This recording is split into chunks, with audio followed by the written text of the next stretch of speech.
Struggling with prop firms? Let's go.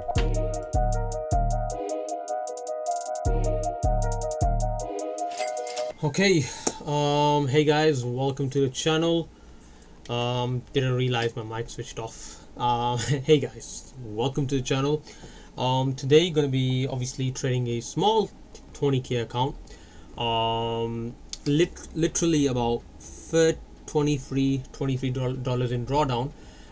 Simply because let me show you the trading history as well. So about transparency.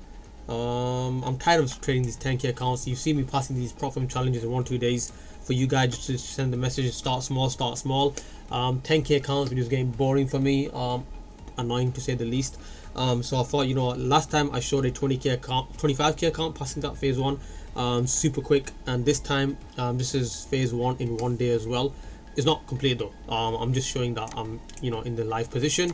Currently up around, it's 200 per trade, so a little over, probably about 4.5% to be exact, pretty much in profit. The trades, let me just move some magic keys out of the way. Okay, so you can see from here, right? If I even show you, so we lost about 3 trades, 1-1. Now the first one, as you can see, I only lost about $120, about 0.5% again, call it. And that was simply due to I entered the position, I didn't like it, and I cut my loss short. I only lost half the trade. Now the next two, which are basically GBP USD and Euro USD, they were just full on 1% each. Now obviously, if you have enough belief in your edge, I don't mind risking the full 1%. But it's obviously then it comes down to obviously having that 100% trust in the edge that eventually you'll get the result. Now obviously I want to also speak a little bit on psychology side, so let's just go back to excuse me.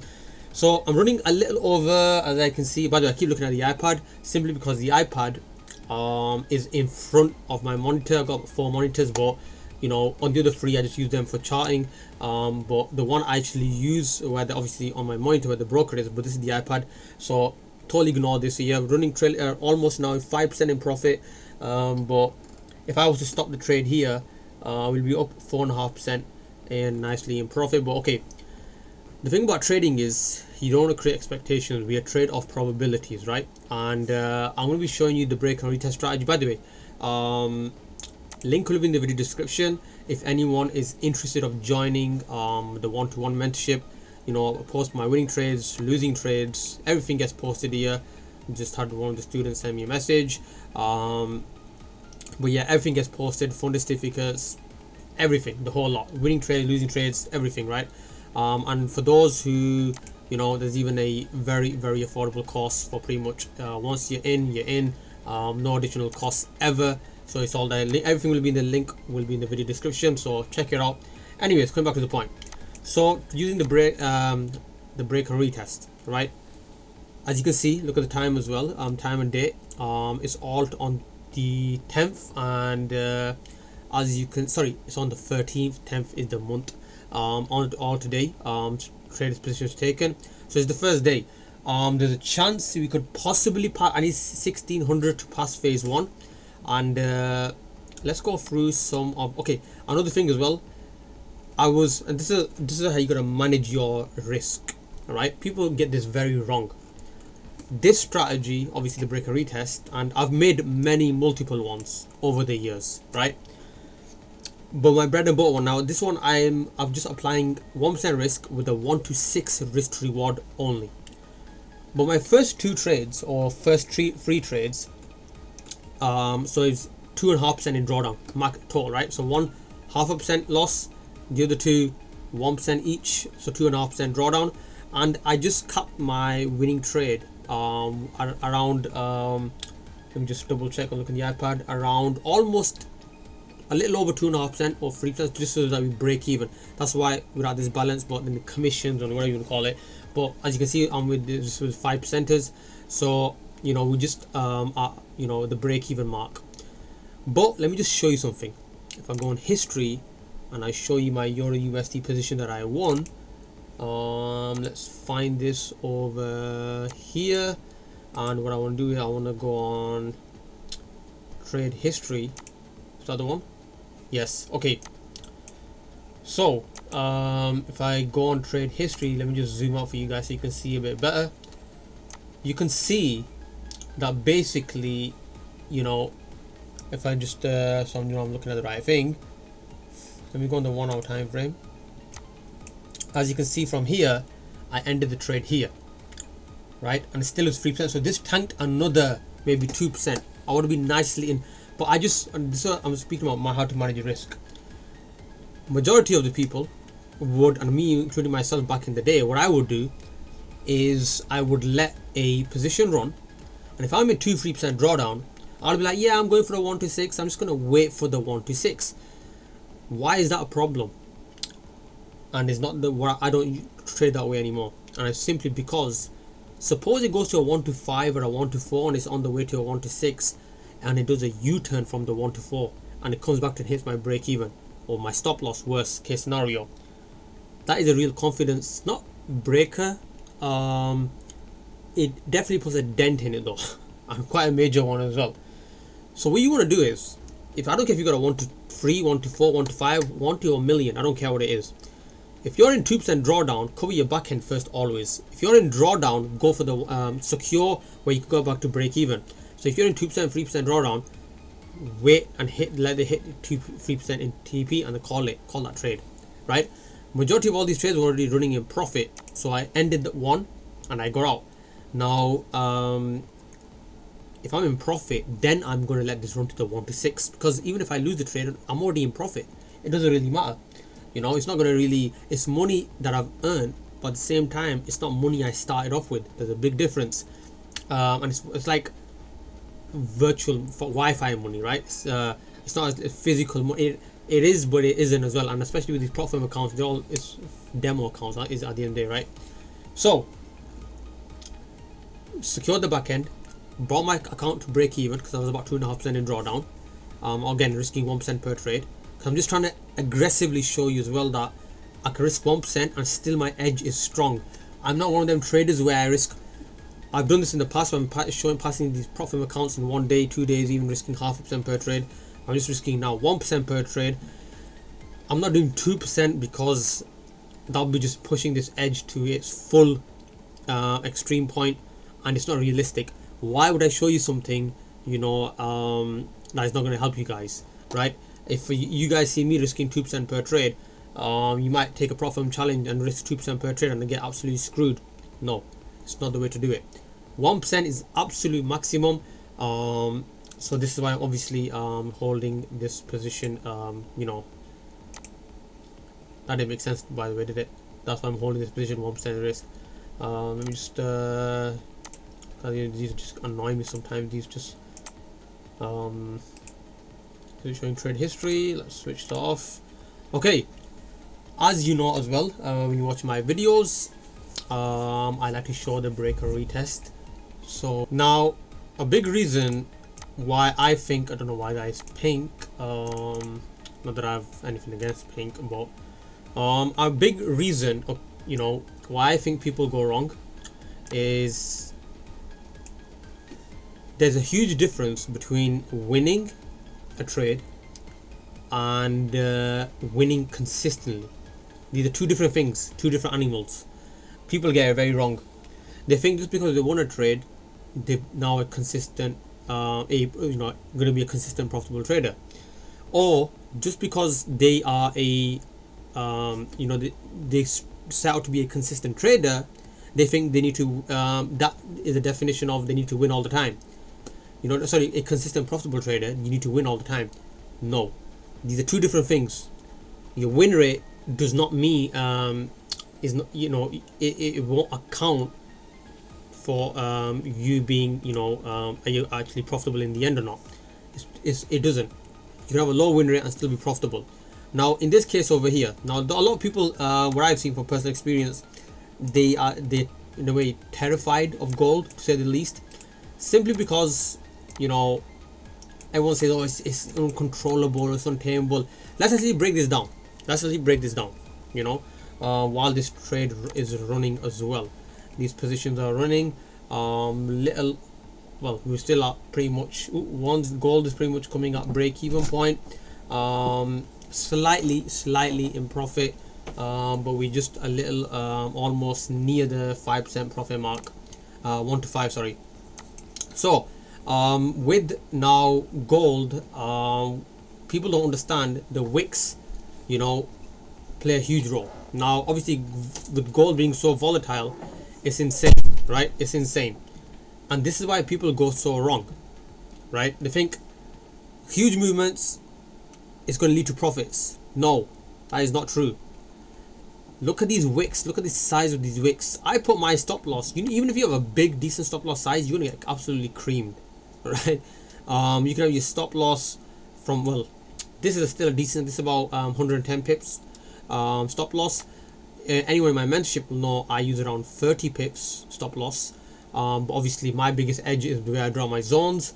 And obviously they serve me well. Now in the beginning, obviously nothing wrong with using 100 pip stop loss, but this is one of the reasons you go wrong, is because your stop loss size is too small. How can you expect, try it, even back test it, just increase the stop loss size and you'll be surprised how many trades you start winning. And it's not even about how many you start winning, how many big moves or decent sized moves you start catching just because you didn't get wicked out or you didn't get stopped out. You'll be very surprised, trust me when I say that. So now, I mean, for example, this one here, let's just look at an example. We draw mark our zones. Let me get the marker that I normally do. Where's it gone? Okay, so price made new highs. Yeah, you can tell I'm tired today. Respected previous lows, failed to make new lows, what I was supposed to say, and then, you know, failed to make another new low. So what do you think happens at this point? At this point here, price is starting to, you know, respect support. Not only that, starting to make higher lows. What does that show? Price could possibly, not with 1,000,000%, start to go bullish from here. And that is exactly what happens. Now once we've got this area here, now you got obviously covered, so you know, okay, prices support has established itself. Market kept falling through. There was a zone that we create over here, zone create over here, zone create over here. Imagine a vehicle. There's a zone create over here. Imagine a vehicle, right? Price keeps let's just say price is like a car vehicle, starts breaking through these walls, boom, right? Blasting through each one until it comes to this particular wall here, and then it starts you know, this is why don't predict where the market is going, react to what the market is showing you. It's very, very simple, guys. Very, very simple. Just market's collapsing here, right? Now let me just delete this and bring this cursor. Okay, for all we know, market could have come all the way down here, right? But it's, again, it's how you react to the market. You got to wait for those reactions, not reaction, sorry, wait for price to give you a reaction, and then you react from that. You know, price is coming down here and it respects this support level. Now you can start thinking, okay, it could possibly turn from here, possibly, not 1,000,000%, because the market could do whatever the hell it wants. It doesn't care what I think or you think.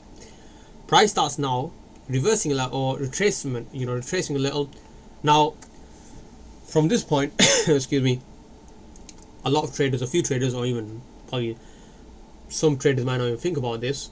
They might think, you know what, price might possibly do a little bit of retracement and tank again, because why? We could be possibly going bearish from here, right? Now in my eyes, this was a major support level. If it would have broken this, then yeah, much high probability chance to continue going bearish. But what price actually does, starts, you know, it doesn't make a new high, but it doesn't make a new low. It starts to consolidate in a bit, but it's, you know, it's not actually going sideways. It's still going a little bit higher. Some people call this I can't remember, is it a bearish flag, or it's a flag pattern, isn't it? In this case scenario, right, what you're supposed to do is just wait. You just wait it out. So price still got these zones, respecting. When do you actually get back in? Is the $1 million question, or depending on the size of your account. When do you actually get back in? price starts making, you know, new highs from obviously not breaking these highs, but these little, I call these now mini highs, mini lows, you know, because at the end of the day, price is still making a high, you know. Obviously you can say these, some people call these, yeah, these are lows and lower highs, yes, but I don't know, I just prefer to call them, you know, these are highs, these are lows, these are mini highs, mini lows, because that's what they actually are, aren't they? Then what happens is price makes a mini high, mini low, look at this, takes it out here. Look at this. What do you notice from here? You can even grab a trend line and draw it out like this. And where is the clue in this? Let me show you. This wick does not break the low of this wick, right? Don't know what's happening here. Now this wick does not break the low of this one. This wick does not break the low of this one, and this one does not break the low of this one. And guess what the funny thing is? When price was coming down, this wick does not break the low of this wick, right? Not only that, now someone might say, well, this wick here does not break the low, let me just put it here, of this wick. So how do we know? We could possibly just turn from here. Yes, you're 100% right. But again, it's about patiently waiting. And if you would have patiently waited, as you can see, another bearish candle gets formed here. New big bearish candle here. So it's like, why are you going to focus on buys? You need a bullish candle to take buying decisions. You need bullish candles first of all to appear. It's simple. It's a simple concept, right? It's just logical. It's simple. No bullish candles, so why are you going to think of buys? Here now we've got our bullish candles. These wicks are not breaking the previous low wicks.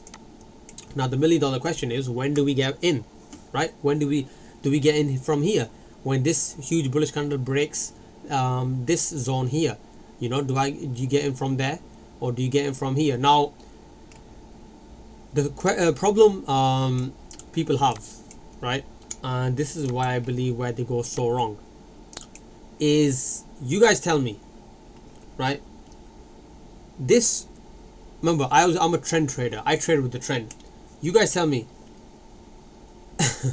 do you see a bullish trend here? And even if you do, it's a very, very weak one. So it's pretty much ranging. It's consolidation. You want to see actual strength, actual volume. Obviously, that's what I show in my mentorship, how to detect how I personally try to see volume, find volume under a strong trend, and price just shoots up, you know. And obviously, me personally, this is where I would get in from, right? But it's not even that. You gotta take into consideration a few other things as well.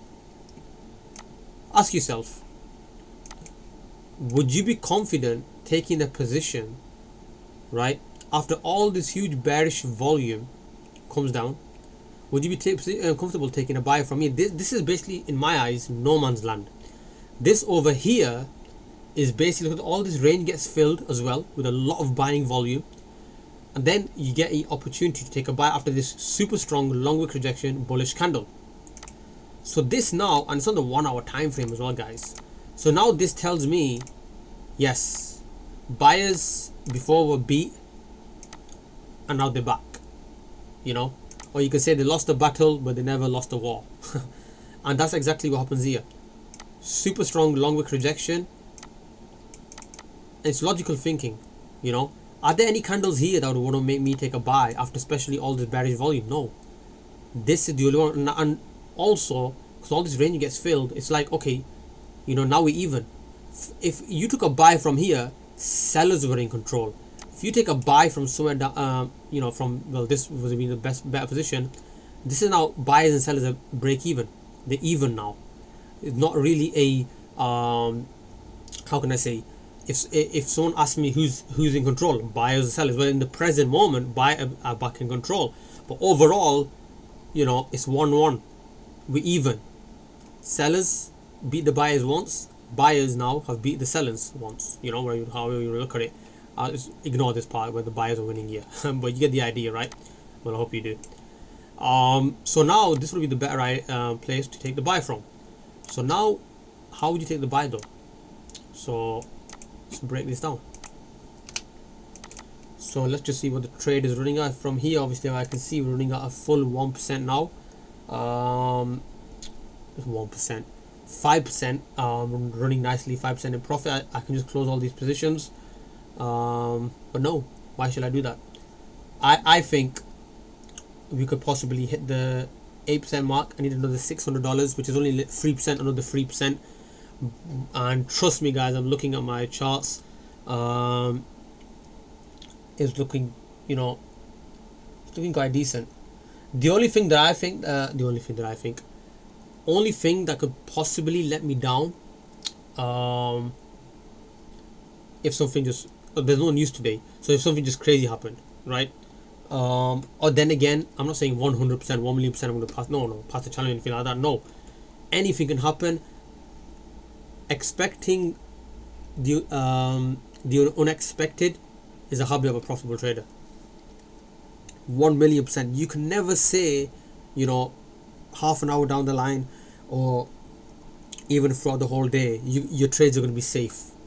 Anything can happen. And it's just the nature of the game that we're in. So anyways, so huge bullish candle breakout. Let's go on a much smaller time frame. Now, there's many. Look at this, super strong bullish candle. Super strong bullish candle. But now it's like, okay, but where would you enter from? That would be too late for me. That would be too late for me. So what do?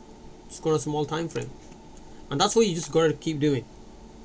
Pick a time frame that you think serves you best.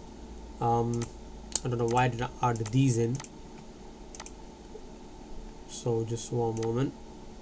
So there's many patterns you could have entered from, right? So example, on the 5-minute, you got this bullish engulfing. This will give you a nice 1 to 5. Very, very simple. Now, another thing where people go wrong as well. Price, this is not your entry point, right? This is just a part of your breakout. It's very simple. Price comes down. Now this is going to be, you're going to wait for some kind of a reaction. Let's see what it shows on the 2-minute time frame. On the 2-minute time frame, see, this would have been a beautiful, if this candle is bearish and then huge bullish engulfing. We've got a double bottom pattern here, so it's a bullish signal anyway. Price is just obviously whether it's bullish engulfing here, or the opposite of a dark cloud cover. But I mean, look at this, you got a bearish head and shoulder pattern, but it's only on the 2-minute time frame. Price, that's why price obviously left shoulder, the head, right shoulder, that's why price starts coming down here. But on the bigger time frames, we are still bullish. Let's go on the 1-minute time frame. Any clues what price is showing us over here? Let's see what we can see. Let's see what we can see. What does that even mean? Let's see what we can see. Okay, nothing here. I mean, again, bigger the time frame, better the confirmation, and you can still lose the trade. Again, that's just the nature of the game that we're in.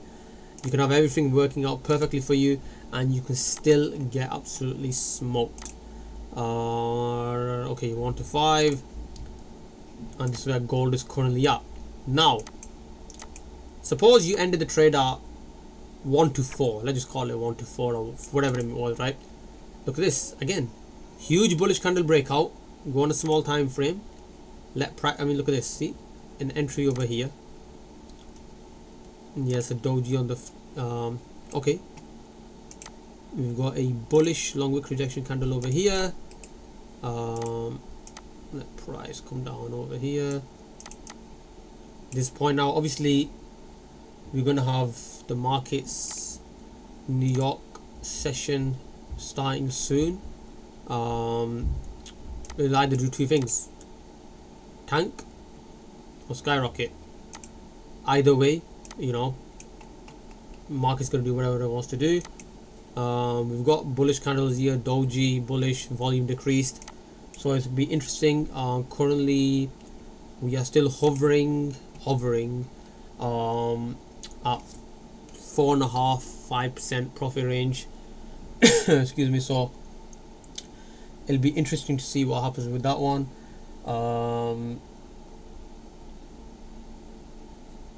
I've noticed USD CAD moving super slow. But it is what it is. But again, I just hope you find value from this. Like, comment, subscribe, share. Just showing you again what I always do. These trades are going to take a bit of time, but you know, just normally I already passed the challenges, but I just want to speak a bit on psychology as well. Taking these positions, taking these trades, and it just, again, if you fail the account, it doesn't matter. You go again. The one thing you never stop working on is your edge. And you know, I think I'll talk a little bit more on edge as well, because the people, this is where they get it wrong. What is edge, right? People say, you know, I have an edge over the markets. Yeah, but I look at it as edge comes in different shapes and forms and different levels. Someone might have so I'll give you an example. You can have a 1 to 2 risk reward strategy with the 50% win rate. That's maybe that's a good edge. If it makes you money, it's an edge, right? And that's what you're looking for. But if someone now says he has a 1 to 4 risk reward with a 50% win rate, he also has an edge, or he or she also has an edge. But whose edge is better now, would you say? Same win rate, same everything, same spreads, same commissions, same trading instrument they're trading. Well, now you can say, okay, the 1 to 2 risk reward guy, that edge is probably level 5 out of 10. The 1 to 4 risk reward guy with the 50% win rate is level 8-9 out of 10. What I'm trying to say is, you might know what your edge is, but it might be a weak one, and the weak edge might not suit your psychology. If you have also a weak, if you're weak trading psychology, a weak edge might not serve you well, and you might think, the strategy don't work. Really, you might need to boost. This is how I look at it. The lower the level of edge, you need a stronger trading psychology level. Simple. And the stronger your edge, then you can get away with a few things in terms of trading psychology. Then your trading psychology level can drop. It doesn't really matter. You need to find out what your level your trading edge is. And someone might going to say, well, how do we know what level our edge is? Well, first of all, how much work are you putting in your psychology? You need to know that as well. How strong is your psychology? Are you someone that absolutely, if a trade goes against you, even by a few ticks, you just being scared, right? Or you lose the trade, or you close the trade early. If he hits your stop loss, are you one of them traders where you think, I'm ruined, I have no edge at all? Just because you lose a trade does not mean you do not have an edge, or your edge is not good, or an edge in my eyes, or what I would say is, if I took losing trades on purpose, even though you can take winning trades on purpose and still lose, but just hear me out. If I took losing trades on purpose, the moment I decide to switch on my edge, it should be able to bring me out of drawdown. That's the way I look at it, right? The better the edge, the faster I come out of drawdown. Again, very simple. And it's not even about faster, because there are swing traders, right? And you can still have an edge. The better the edge,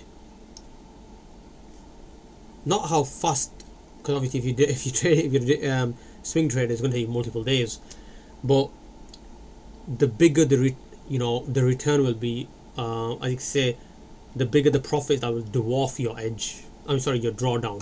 Simply put it like that. I'm just gonna let these run. Gold is, starting to move a little now. Finally, gold is about 0.5% profit. What are the other ones I'm looking at? USD CAD, almost at the 3% profit mark. I got two NAT and NZD USD positions running. They are also at almost 2% profit. So yeah, just gonna wait and see what goes on with these. And but yeah, overall, work on your psychology, read trading books, work on yourself on a day-to-day basis. And yeah, wish you guys nothing but the best. Keep working, and if you're still struggling and you're working 9 to 5 and you don't have time, because the mentorship is designed for people, one, by the way, I don't work with beginners, but it's designed for people who are working a 9 to 5 and they don't have the time to put in all them hours in. And I short curve that the learning curve, so you learn faster, but it's about gaining the correct value rather than just consuming, because whatever you take on the internet, it's all value at the end of the day, right? To some level, degree, it's all value, but it's about, are you taking in the correct value that is essential to you? I leave it as that. Take care. I'm out.